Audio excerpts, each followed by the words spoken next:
Hi and welcome to another 5-minute tutorial, and this time about the displacement output. So displacement is when we transform, like in this case, a simple plane, so the material really changes the geometry, so we get like hills and valleys and so on just from like a noise texture, and I will show you how that works. So we need a noise texture, so Shift A, texture and a noise texture.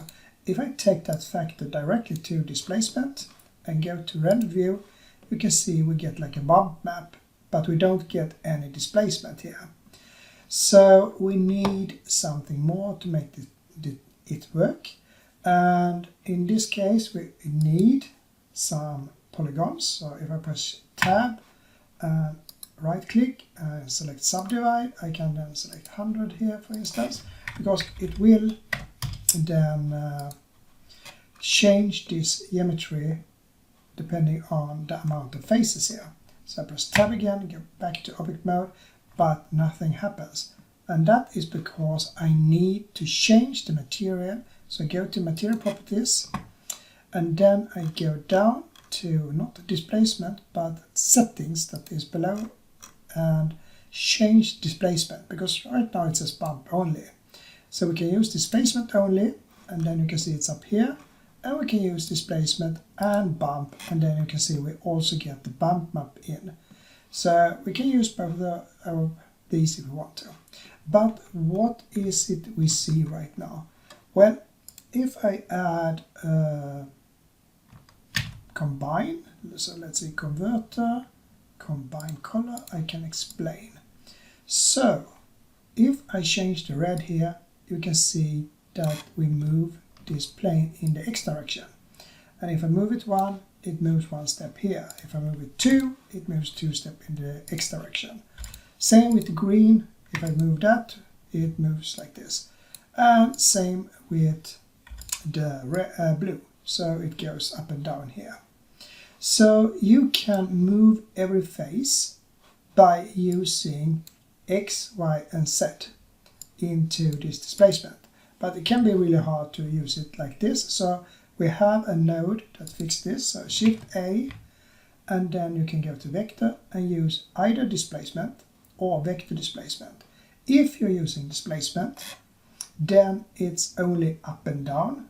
If you use vector displacement, then it uses all the 3 X, Y, Z directions.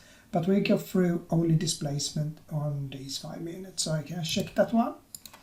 And if I now take the factor to the height and the displacement to the displacement, you can now see that we get the displacement up and down and not sideways.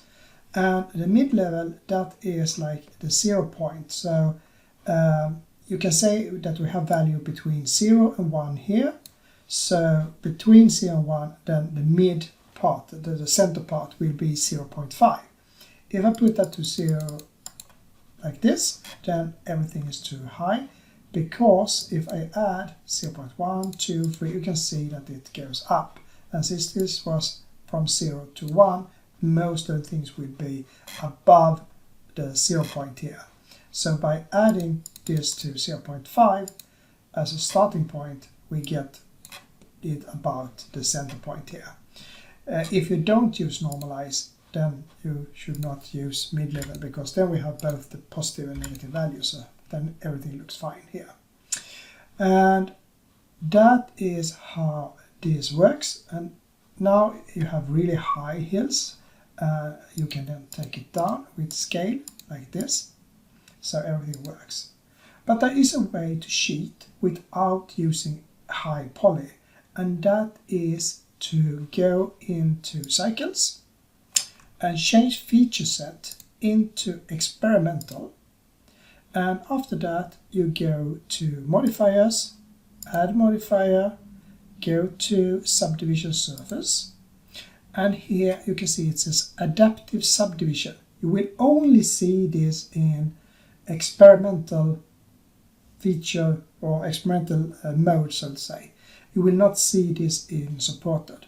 But if you check that one, then it doesn't care about the amount of polys here. So if I go back here and press tab and select everything and go to edge and unsubdivide and unsubdivide again and unsubdivide again like this. Then we have rather few here.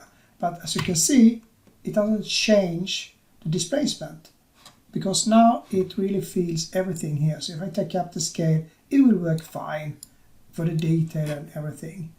So using the adaptive subdivision will then work even with low poly, but it will transform it into high poly, and it's depending on the size or the distance between the camera and the object, and tries to get everything as smooth as possible with these things.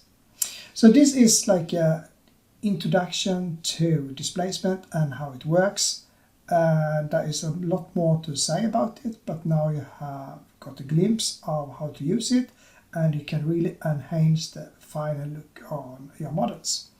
So I just say bye for now and see you tomorrow.